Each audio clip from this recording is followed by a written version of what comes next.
Hi, I'm Mark Rosales, and welcome back to Mark by Word. About something special for me, it is about artistry because I believe that every hairstylist has different story.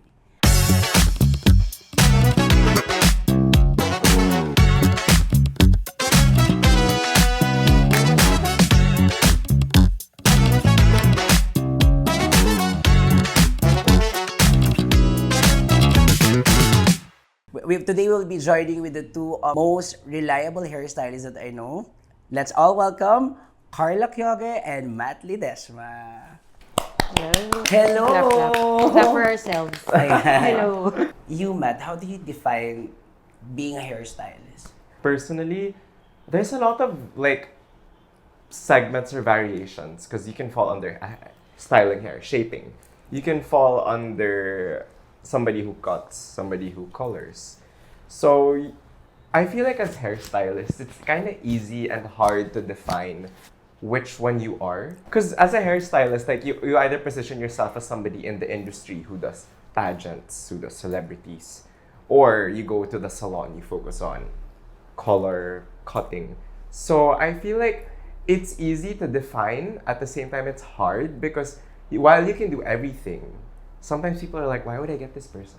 Because he can do everything. Or So he you can mean do- to say that siguro, the word is not defining but choosing Yeah. what path in terms of hairstyling yung gusto mo. Exactly. And I feel like a salon space or background is also vastly different from bridal because if you're a freelance hairstylist, you don't have naman a home base. Correct. You always go to the clients. So there's many definitions of what a hairstylist is, not just like a hairstylist. There's a lot of subcategories which you kind of have to define early on, or if you do both. Let's say you do color, you do cutting, you do editorial, you do glam celebrities. But there are other peers of ours who are just styling in the industry. Like me. So exactly. So you specialize in bridal. So it's very different. You really have to categorize which one you are. And you, Carla, was for you, what is hairstyling naman? Siguro, take it in a way na when the time that you embrace this as a profession, di ba? Kasi more than anything else, trabaho po yung ginagawa namin. This is not just, gone are the days that ang hairstylist ay isang parlorista lang, no? Yeah. Correct. But it deals with a lot of things, no? And I hope we can tackle everything today. So, how about you, Carla? Sa akin kasi before, when I was starting, parang lahat, syempre, parang gusto mo kunin lahat. There was a time na parang hinahanap mo pa kung ano yung, yun nga, yung gusto mong category or pagka kinuha ka sa shoot, mag-oo ka, kinuha ka sa wedding, oo ka, kuha ka sa debut, oo ka, ayun. Pero sa akin, parang mas nagustuhan ko talaga na hairstyling ko is for bridal lang kasi gustuhan ko yun na nila love stories. I know, ako Yung, you get to meet other people, you get to hear their stories about, yun, sa weddings. So at the same time, Sobrang pag sinabi gusto ko kasing weddings, di ba, parang it's a milestone to someone. And it's Parang, like a one-time Yes. thing. saka parang, it will be forever, di ba, na Exactly. maalala niya whoever did the glam, di After ba? 10 years, Yeah. You're may part chance of the na alam niya history na, ay, talaga. siya yung nag-hair sa akin.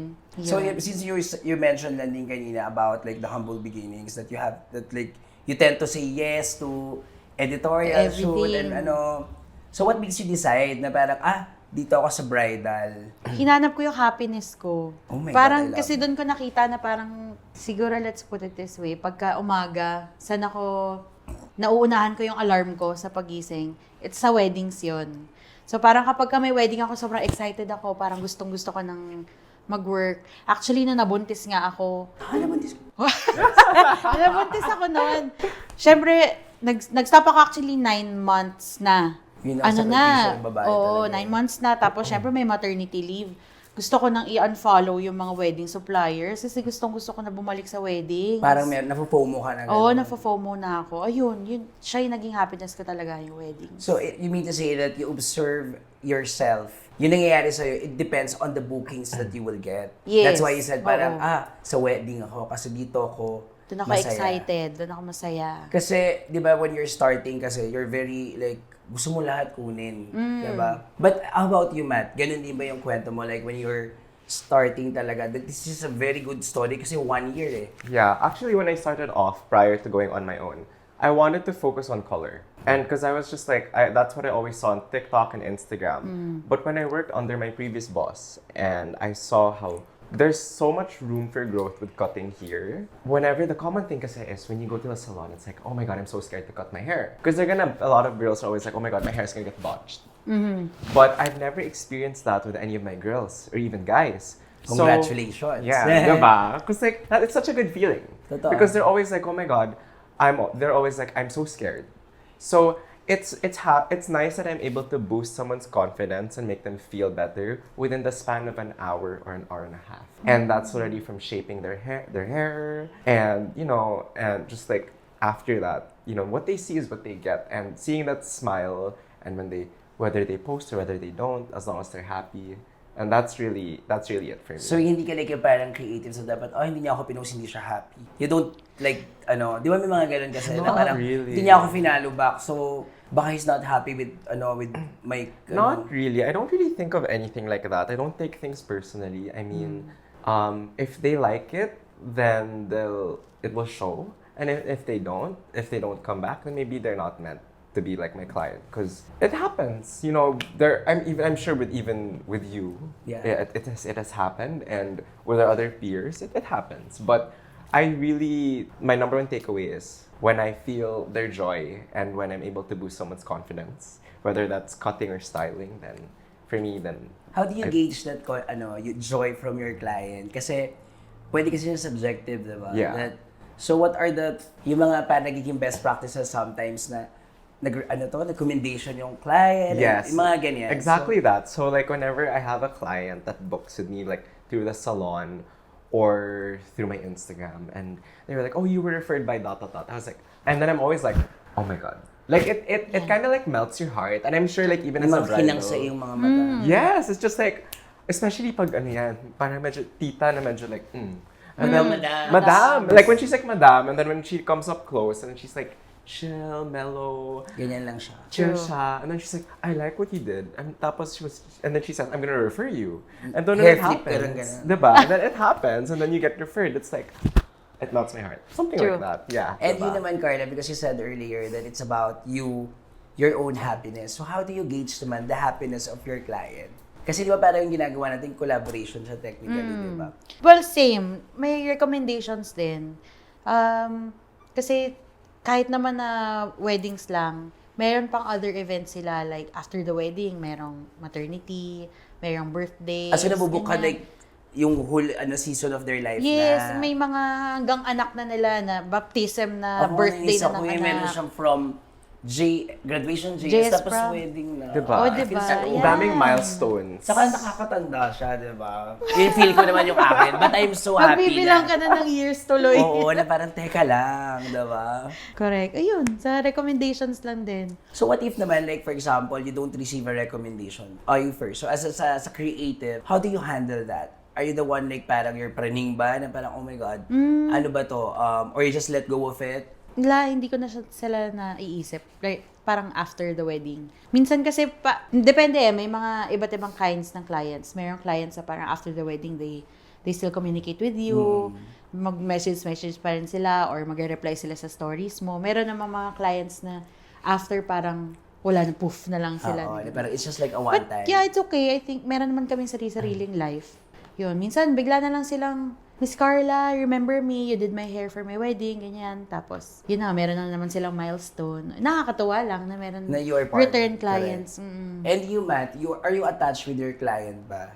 Not really, because one thing that I do is, because some of my clients are my friends, and some of my clients are complete referrals or strangers. And I feel like, because everybody, like, since I cut hair often, some girls who maintain a bob, they come back sooner. Some girls want to come back like once a year. Correct. So like sometimes when they don't... Si Barbie Portesa every 2 weeks.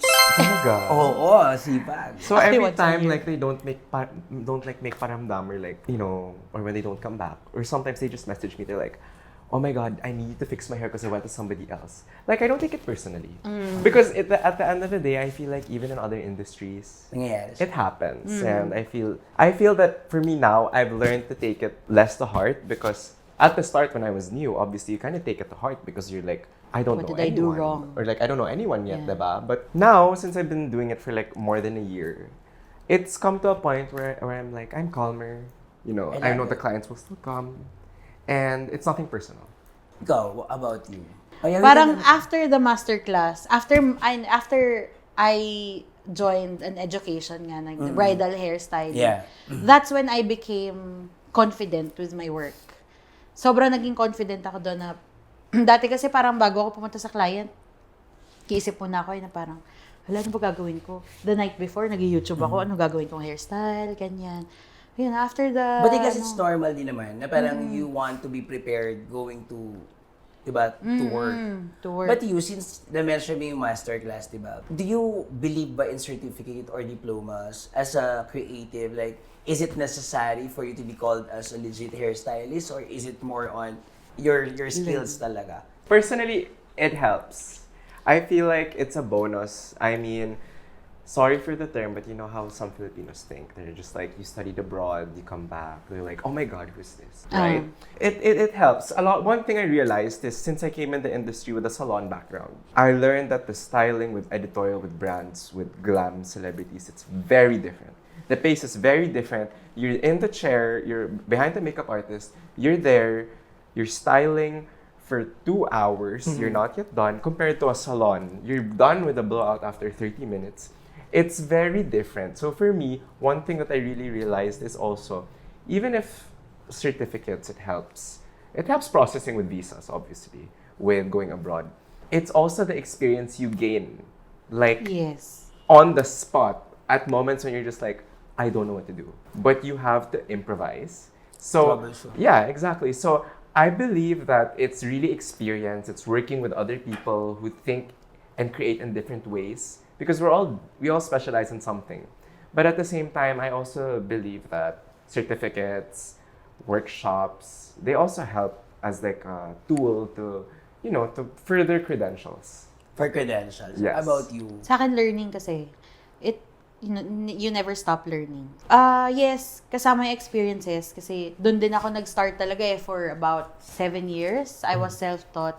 Had yung bridal hairstyling course noong pandemic. So, doon ko na-realize or doon ko natutunan na maging confident sa work ko just because alam ko na yung gagawin ko talaga pagdating. Nagkaroon ako ng process. So you mean to say that because of that master course. class, you attended a learning class, you became more confident. With my work, yes. Okay, so but before kasi, it's like, parang you feel na, ano ba siya? Wala akong process before. So parang Kaya pala yung, kinakapa ko talaga siya, 'di ba? Nakita mo 'yon, yung mga process. May mga step 1, step 2, step 3 ganyan. Pero before kasi parang may bibigay sa akin na peg, iniisip ko paano ko mararating tong style na to kasi ganoon naman usually sa weddings, 'di ba? Parang yung mga brides may peg talaga sila.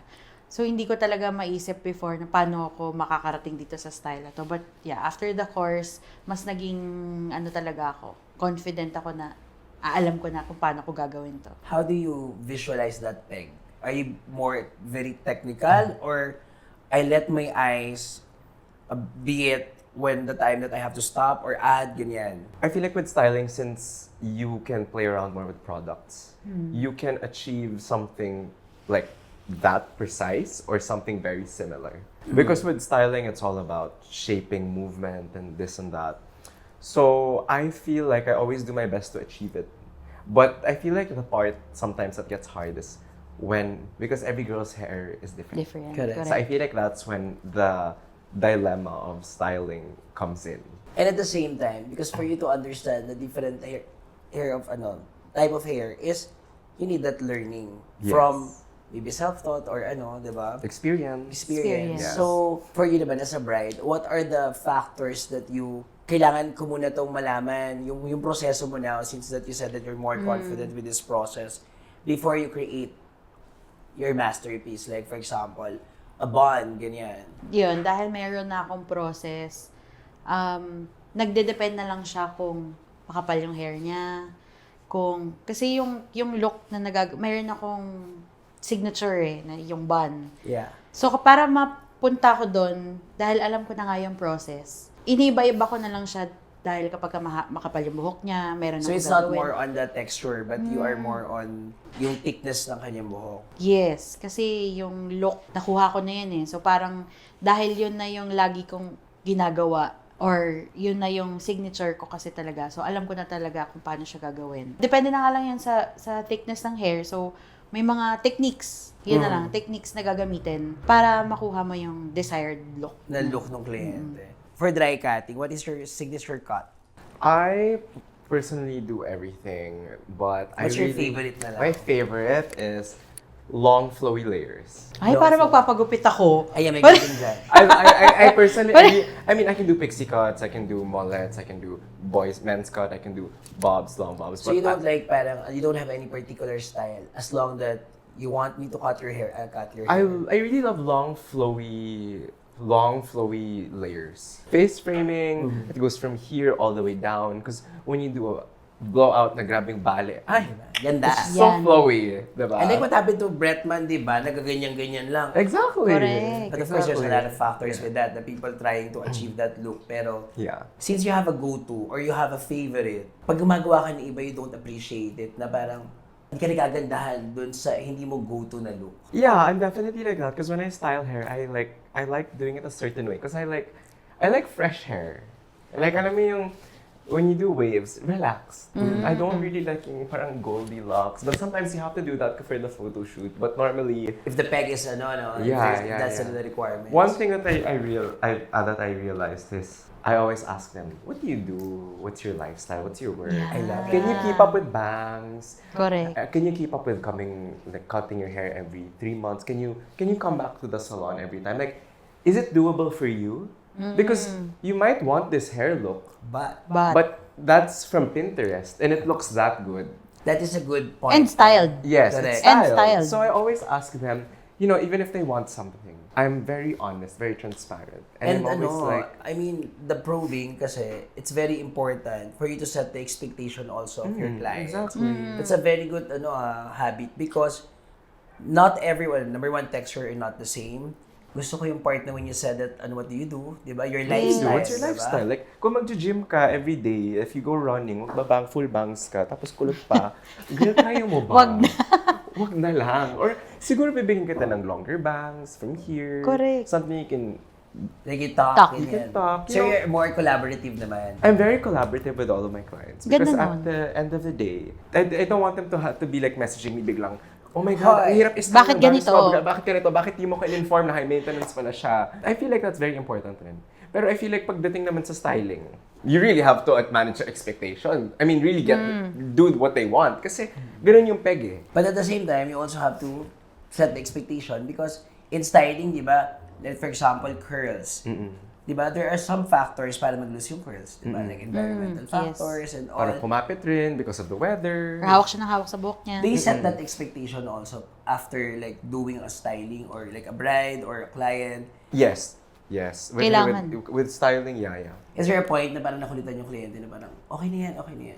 How do you handle those things na parang, kasi in the Philippines, what I observed is, Everything follows. hindi, saka at the same time, people are really obsessed with makeup. Yeah. Yes. With the But glam. in hair, since hindi siya ganun nakikita agad, like for example, when I attended the Watson's Beauty Con, full pack talaga sa makeup, but sa hair hindi. That was like the first time na hair focus. Yes. So Diba? parang, so how do you like convince or like encourage your client to be more educated in terms of their hair? Kasi that's important eh.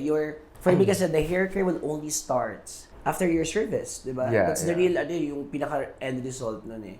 So you, in a wedding, like for example, Sa styling, lagi akong lalo kapag hair down lang sila, lagi ko talaga silang sinasabihan na don't touch your hair kasi yung oil sa kamay mo pupunta sa hair mo. Yeah. Or sasabihan ko na sila na Tagaytay yung location natin. So, humidity, tapos hairstyling, di talaga nagsasama yan. So, may chance na magbabagsak yung hair. Manage their expectations lang din talaga kasi ayoko naman na after sabihin nila, ano ba yung bagsak yung buhok ko? Si Carla yung gumawa nito eh. Yeah, is there any challenge ba? Like for example, since that right now you're talking about humidity, ganyan, medyo nagdi-deal tayo with physics and science. With external factors. Diba? How do you make sure that it's not a jargon to your client? Because sometimes, for example, in a salon setting na lang, for example, dark brown.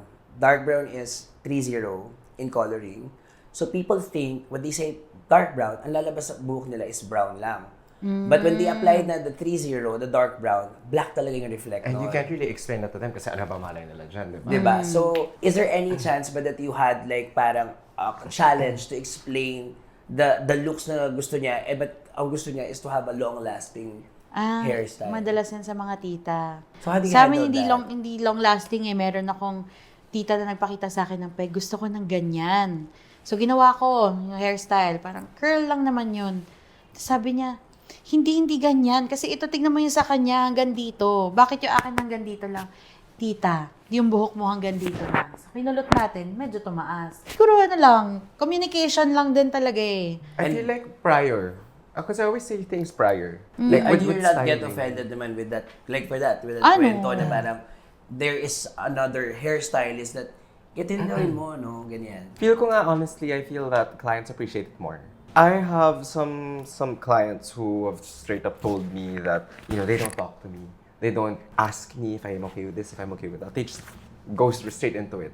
So, personally, with my experience with a lot of my clients, they really appreciate it when you ask them, like, what's your hair like? Does it hold curl? Do I need to, what's it like with products? Does it get heavy? Do you need hair extensions?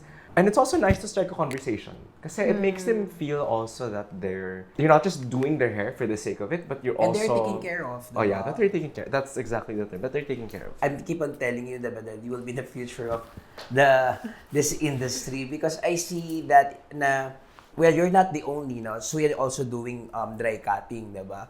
But you were more, I feel like, aggressive in a way of promoting it. The way I see it is parang it's your own technique, diba? Yeah. Kasi I feel like for me, I want to show people that there really is a difference compared to wet. Sige, for our viewers nga, what is the difference between the Dry cut. dry cutting and wet cutting? What I like about dry cutting is if I want to adjust, like let's say we cut here, and if you want to cut here lang, and if you want to cut more, you have more room to adjust. I feel like sometimes because when you cut wet hair, and then you'll just go straight to blow drying. And diba, when we are styling a wet hair, meron siyang angat like half-inch, umaangat Yeah. yung Umaangat hair. siya. So it's not like yun yung direct length talaga. And I feel like personally, it's something that I've been doing even before wet. So I feel like that's why I'm naturally more drawn to it. Pero one thing that I'm learning from you is you have to believe in the technique or process for you really to adopt it. Yeah. Is that also applicable ba in, Yun, ano? yung sabi ko nga sa'yo, di ba, yung process. Having said that, no, so what are the things that you really wanted to correct in terms of hairstyling in the Philippines? Gusto ko talaga sana yung mga hairstylist magkaroon ng sariling, especially mga stylist lang not hair cutters, ganyan, na magkaroon ng sariling paa. What do you mean? That they can, book clients on their own and not And rely it's on just beautiful. makeup artists. Yeah. Diba kasi naman ganyan usually talaga ngayon eh. Na parang Yeah. etong si hairstylist, nakadikit lang kay makeup artist. So kapag tinatag sila ng mga co-suppliers, say for example, mga photographers, nagtag sila, makeup artist, makeup by Mark Rosales, tapos wala na yung hair. Kasi nakadikit siya dun sa makeup So parang artist. you're like, it's just a shadow. You feel that Oo. the hairstylists are Parang just a shadow. si Carla kasama yan ni makeup artist na ganito, yung ganun lang. So sana dito sa Pilipinas magkaroon ng sariling name. I think that's a good vision, but do you think of any like steps for a hairstylist to step up and to be seen as a standalone? Siguro to be more visible on social media. And so yun, pagiging confident din sa sariling work, maging confident ka rin na pag pinost mo, mas mag-i-push mo na talagang kaya mo, na hindi ka lang under just one person or two sa iba na iba't ibang hairstylist, makeup artist yung nakakasama. Yun. And I guess that's a good thing about social media now because it's direct platform to your audience, but you just need to be targeted lang naman eh. Like what we're doing right now, we're talking about hair. Technically, our viewers will all be hairstylists, diba? And you, what are the things that you want to be? If you feel that parang it has to be corrected, whether it's technical or a process or a system. I feel like even if there's like a process with bridal, with styling, with coloring, I feel like there's still so much possibilities for hair. I feel like there's so much just breaking boundaries. Can you like give you on top of your mind lang na Like- specific thing na Like, I feel like sometimes, personally, what I do is to achieve a certain peg during a shoot. If the peg has, like, the girl has bangs, I'm gonna cut her hair on the spot during the shoot so we can achieve that peg. Like, things like that. Like, things that are out of the ordinary, that just because you're in a shoot, doesn't mean that, oh, I'm afraid to do this. Like, I feel like there's Kasi sa atin, parang you have to do the creation in terms of, What's already there. not by cutting, but Kung ano lang meron. kung ano lang yung meron Yeah, doon, so diba? I've been told by some other peers that they're like, oh, you're one of the only few people I know who cuts hair on the shoot, on the spot. But I'm like, it also, one, it's my expertise. Two, not that it makes my life easier, but it's also out of the ordinary. Saka sometimes it's contradict the purpose of having, di ba? Exactly. Di ba? Minsan But kailangan din talaga. at the same time also, I also acknowledge naman that there's a peg, di ba? It's only an inspiration then. So, it depends kung papayag ba sila na can I have my own interpretation of the peg, di ba? Yeah. Yung personal mo na. Yeah. Yes. So, Kailangan may mix din ng But I also ikaw. feel that here in the Philippines, like, I feel like abroad, because obviously, like, when you travel, you're immersed to new things, and Correct. ideas. Even with makeup, I feel like there needs to be, when you say kasi Filipino makeup, what is that? Diba? When you also say Filipino hair, what is that? So I feel like with ako both siguro one parts, thing that I don't like, I want to be corrected with our clients also when they said that konti lang naman yung aayusin, konti lang yung buhok niya, konti lang, parang ganon. Kukulutin lang naman. Kukulitin lang naman. it's like, it sounds very like, oh, your job is parang mediocre. Parang ganon. Oo, na parang wala ka namang gagawin, di ba? Yeah. Do you feel that there's any point na parang I don't belong because of a scenario or a person?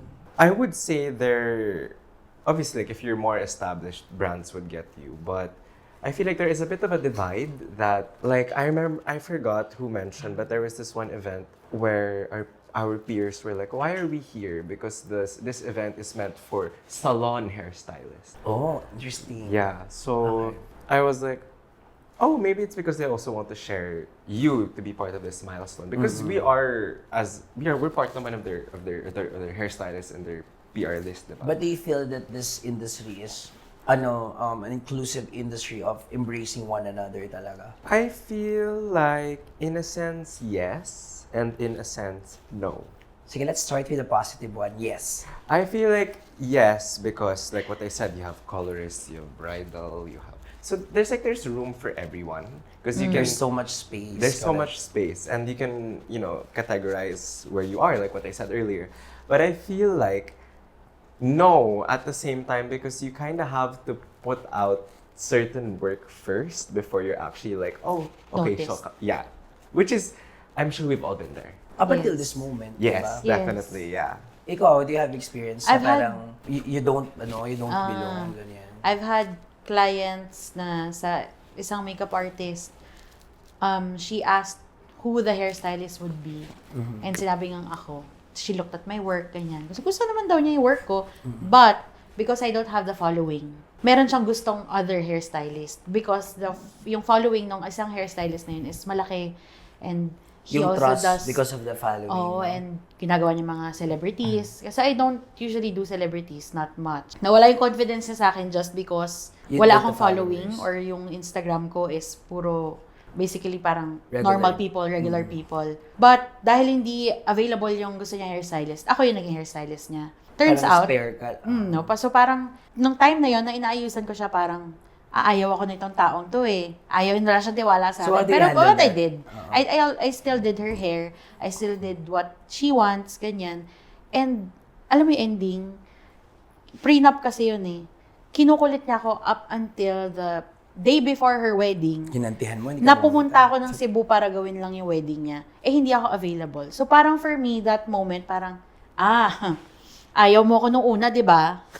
So, gusto parang mo ng ano, following, minsan, yung gusto mo yung may following, di ba? Pero, nagawa ko yung gusto mo. Ngayon, gustong-gusto mo na ako. In a sense, also, like, even simple work with brands that have a big or small budget, sometimes when they see that, like, because this happened to me, I'm not gonna name much brand, Of course, obviously. yes. So We they don't were like, want to, they were create like, enemies oh my to- God, okay, let's book you na. Where the shoot is in 2 days. And then the day before, I kept following up because I was fixing my schedule. And they were like, oh, apparently we got somebody else. We regret to inform you because that was a few months ago. I was wala pa akong 1 year in the industry. So, things like that. Na parang, sometimes they get people who are just ahead. But sometimes when they see naman your work, they're like, ay, oh my God. Okay naman I pala. like this. I like it Oo. naman. Ako, alam mo, when I'm starting then, we had a shoot for Encantadia. Yung Encantadia nila, Gabby, ganyan. So I was booked for a shoot with a magazine. But the magazine is for a broadsheet, ganyan.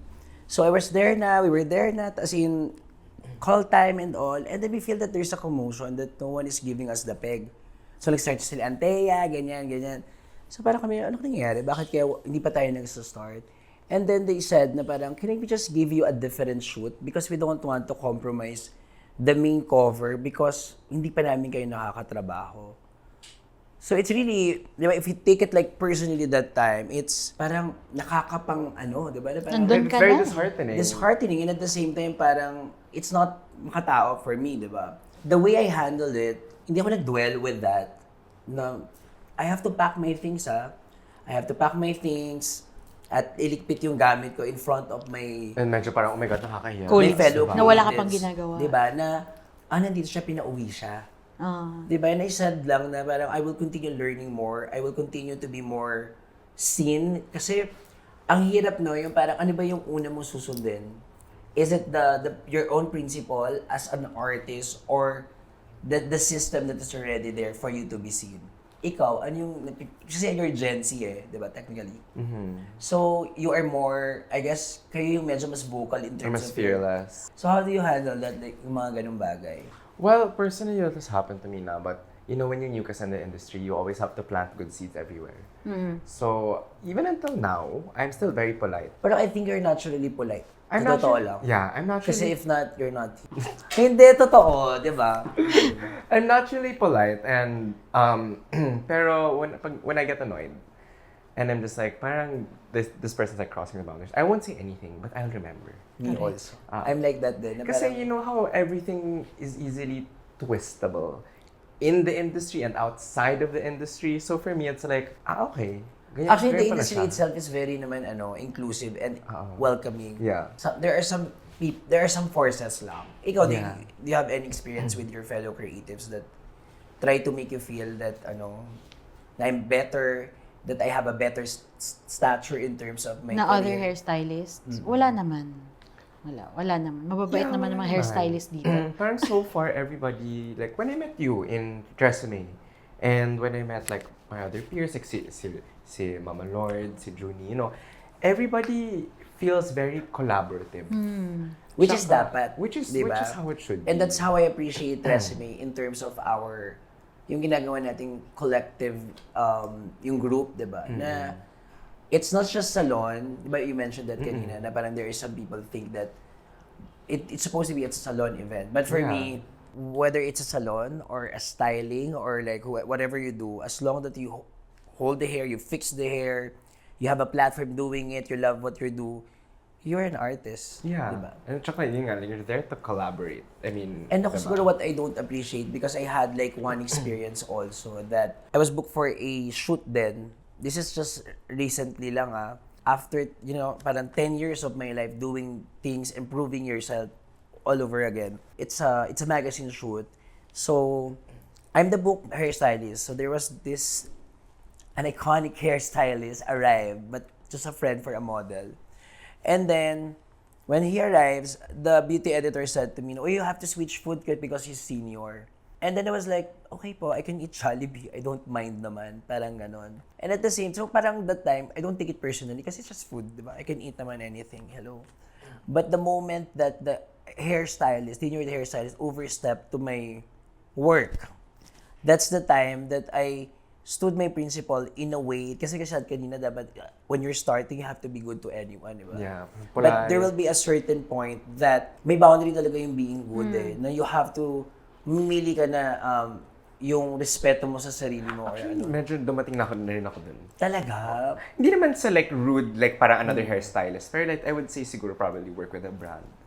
Parang ganun. But in general... Ako hindi ako galit sa hairstylist or anything. It's more, hindi rin ako galit sa brand, but it's more on, we are promoting that to be more welcoming, inclusive, and then yet, the moment that you allowed it to happen, di ba, you're just doing it for... Kasi you can't, not everybody naman can, be, like, if it's overstepping, it's like, ay, this person allows it. Diba? But that also doesn't look nice. So right now, since that there's a status kasi about being a celebrity hairstylist, and there was a point there, or not naman all, but majority wanted to have that title. Personally, are you longing for that title? And is it made you feel that you're a lesser artist because of that title? Ako, no. I don't want Because? to be a celebrity hairstylist. You're saying you don't want to be. I don't want to have that title na celebrity hairstylist. Because? Kasi parang for me, maraming celebrity hairstylist pero hindi lahat magaling. I mean, just because meron kang inaalaga ang celebrity or iba-ibang hair celebrity yung ginagawa mo. Ako, I mean, diba? being magaling is always subjective. Okay? So it's not naman like, for example, magaling sa'yo, sa akin, sakto lang, ganyan. So it's subjective. So let's, your comment is okay. That's my comment. That's your opinion, girl. Wala rin ako sinabi ko sino. Be it, di ba? Pero yun, hindi So even when you're starting, it's not like parang, I want to be like ganyan. Wala akong Do you have anyone that you look up? Na hairstylist? Hindi, makeup artist. Na hairstylist. Na hairstylist? Ikaw. Pero totoo yun, na ikaw kasi... Totoo ba? Grounded ka kasi. I mean, Na-grounded you're there na.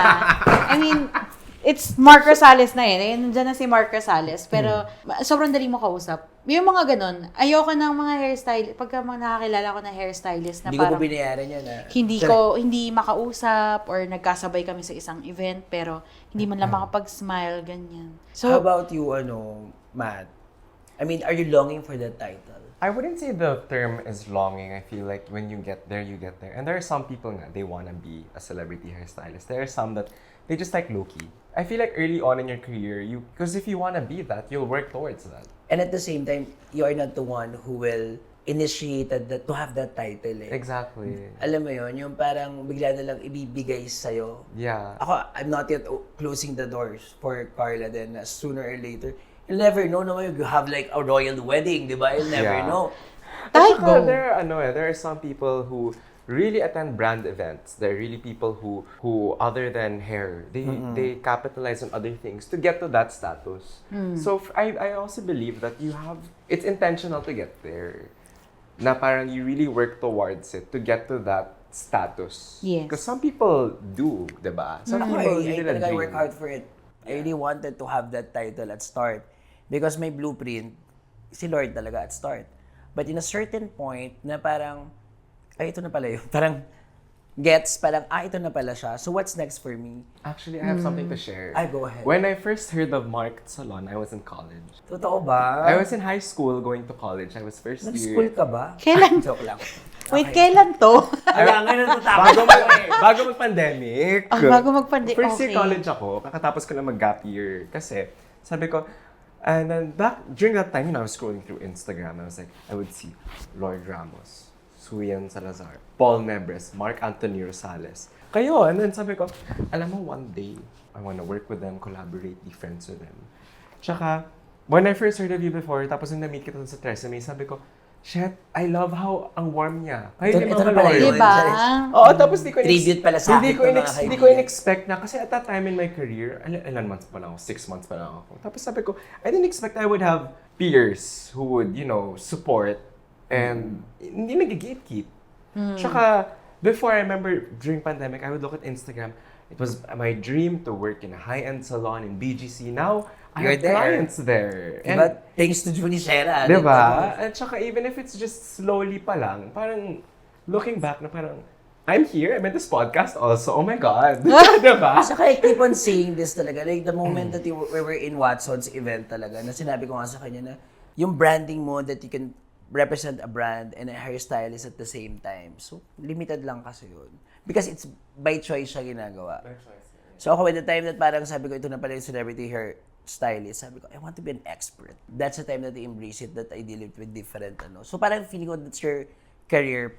That's how you roadmap yourself talaga as a hairstylist because there always be growth, diba? Regardless kung where you started. So, siguro before we end na lang, no, what will be your advice to aspiring hairstylists who's checking your Instagram, liking, and about to attend your masterclass? Or attended your masterclass? Attended I guess the attended your masterclass. masterclass. Never stop learning. Ayan. Kasi for me, that's where it all starts. Kahit naman na self-taught ka or may masterclass kang pupuntahan, basta keep on learning lang. I would say for me, be fearless and open. Fearless. Diba? Fearless? Fierce Bongga. naman. Fearless. Buti pinaunan niya ako. No, I would say fearless and be open because, you know, like what you mentioned earlier, that a lot of hairstylists cling on to makeup artists to go up. Like personally, I'm also independent. And sometimes people just get me. Sometimes it's not even the makeup artist who gets me. So, when you venture into this career as a freelancer, it's scary because the first few months you don't earn anything. Yes. There will be no bookings. For me personally, if you really want it, if you really love it, go for it. You know, all of that, you know, you just plant good seeds everywhere, you network, you meet people. As long as you're doing the right thing and have good intentions, then you'll get there. And at the same time, don't forget that what you're doing is just a normal work. It's not you, because at the end of the day, you will go back to who you are. Diba? Kasi, wag natin feel natin yung ating environment, diba? That syempre, we're rubbing elbows with the celebrities, we're like featured, ganyan. But in the end of it, what really matters most is if you really made a mark to other people. That's why I believe in mentoring, I believe in helping other creatives. That's why we put this, mark my word, podcast, because that's what we really wanted. And what we were talking about nga na it has to be calm. A calm industry, di ba? Because sometimes it's already chaotic na eh, di ba? Ako talaga, I love what you said earlier, that you choose your own happiness because it's important for you to be better and to grow in your life. And you naman being fearless, because that is something that I don't have when I'm starting. I'm not kissing ass, but I'm so good to be true. Diba? Na parang you will get there regardless if, you will be yourself or not. But better to be yourself. That's what I meant. So, thank you so much, Carla and Matt. These are the future of the hairstyling industry, diba? These are the modern Filipino hairstylists. The way they, your perspective, your POV in the industry, it's something that I am very proud. And I can't wait to see that you to have your own salon, diba? Yes. In BGC. In BGC. Diba? And you naman, to be not a celebrity hairstylist, not a bridal hairstylist, but the Location, hairstylist. bridal hairstylist. Ay! Doon ka sa Spain, Oy! doon ka sa France, doon ka sa Netherlands. a teacher, you can be an innovator talaga, because I see that also with you. Since that you love the technicalities, ibig sabihin, you love that to share. You want to have a process. Yes. So, I love sharing. Congratulations. Congratulations, everyone. Thank you. I am Mark Anthony Rosales, and this is Mark by Word, a Hairpreneur Story.